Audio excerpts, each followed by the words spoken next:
tout le monde, j'espère que vous allez bien. Je vous retrouve aujourd'hui dans une vidéo où on va parler chute de papier. Je pense qu'on est toutes pareilles quand on scrape, forcément on a pas mal de chutes de papier et en ce qui me concerne j'aime bien les garder mais ça s'entasse quand même assez vite. Mes chutes de papier sont rangées dans des petits trieurs comme ceci qui viennent de chez Action. J'en ai deux, j'ai celui-ci, c'est pour les chutes de papier à motifs qui sont triés par couleur. Et j'ai le même de couleur bleue avec les papiers unis, pareil, qui sont triés par couleur. Et finalement, ça s'entasse quand même assez vite. Je pense que vous serez d'accord avec moi pour dire que ça se remplit pas mal assez rapidement. Et donc, je vais vous montrer ce que je fais une fois que j'ai trop de chutes de papier pour les utiliser. La première idée que je peux vous donner, ça serait d'utiliser ces papiers pour faire des fonds de cartes ou des fonds sur lesquels vous pourrez mettre vos photos. Donc soit vous les utilisez tels quels, ou bien moi ce que j'aime bien faire quand j'ai plusieurs chutes qui sont du même thème ou de la même couleur, c'est de découper en fait des petites bandes, de les coller les unes sous les autres et de venir coller par-dessus un élément décoratif par exemple pour faire une carte, ou bien une photo si c'est pour faire une page de scrap. La deuxième idée que je peux vous donner, ça serait de les utiliser pour faire des découpes. Que vous ayez la Big Shot ou comme dans mon cas la Silhouette, vous pouvez facilement utiliser vos chutes de papier de cette façon. L'idée c'est de réutiliser votre papier et de faire des découpes qui pourront vous servir plus tard pour vos futurs projets ou bien que vous pourrez inclure dans vos envois de swap, de happy mail, etc. Je trouve que c'est une méthode qui est assez facile pour se débarrasser des chutes de papier et surtout qui est assez rapide. On peut facilement se débarrasser d'une grande chute de papier en mettant dessus des dies de différentes tailles ou en découpant avec la Silhouette des choses d'une taille plus ou moins grande. Ça permet de pas mal écumer, je trouve, son stock de chutes de papier. La troisième idée que je peux vous donner, qui peut être appliquée pour celles aussi qui n'ont pas de machine de découpe, c'est de vous servir de vos chutes de papier pour découper des petites bannières et des étiquettes, toujours pareil, que vous pourrez réutiliser dans vos projets ou que vous pourrez inclure dans vos envois de swap ou de happy mail.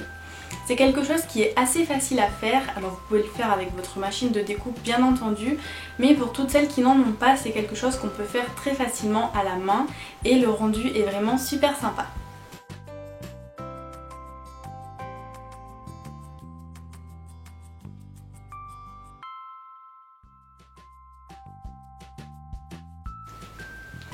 La quatrième chose que je fais avec mes chutes de papier, c'est que je m'en sers pour ranger mes paperclips.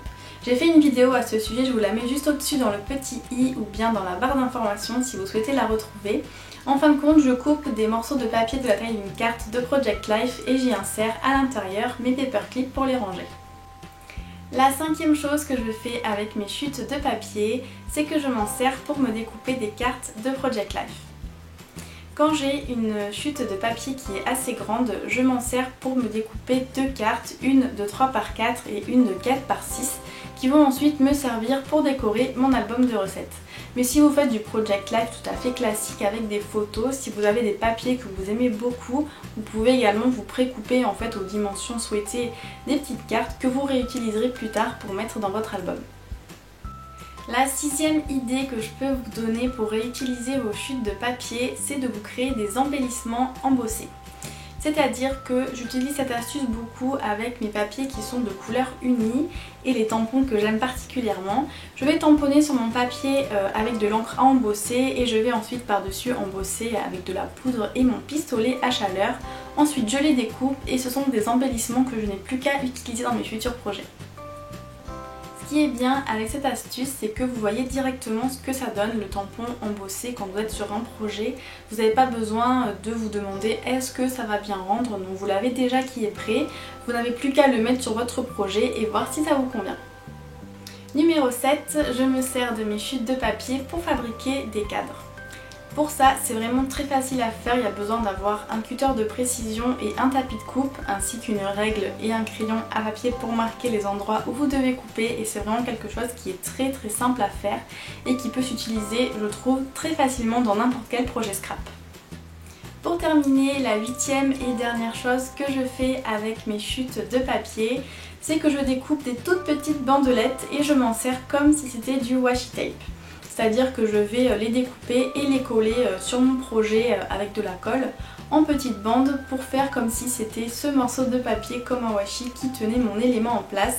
Je trouve que ça rend vraiment super bien et surtout ça permet, quand vous n'avez pas de washi assorti à votre collection, de prendre une petite bandelette de votre papier ou de votre chute pour pouvoir l'utiliser comme si c'en était une. Au moins vous êtes sûr que vous avez un élément qui est bien coordonné avec votre projet. Et voilà pour mes astuces et mes conseils pour réutiliser vos chutes de papier. Si vous aussi vous avez d'autres idées à nous partager, n'hésitez pas à le faire juste en dessous dans les commentaires pour que ça puisse profiter à tout le monde. J'espère que cette vidéo vous a plu, si c'est le cas n'hésitez pas à me laisser un petit pouce en l'air et à vous abonner pour ne pas rater mes prochaines vidéos. Sur ce, je vous laisse et je vous dis à très bientôt. Bye bye!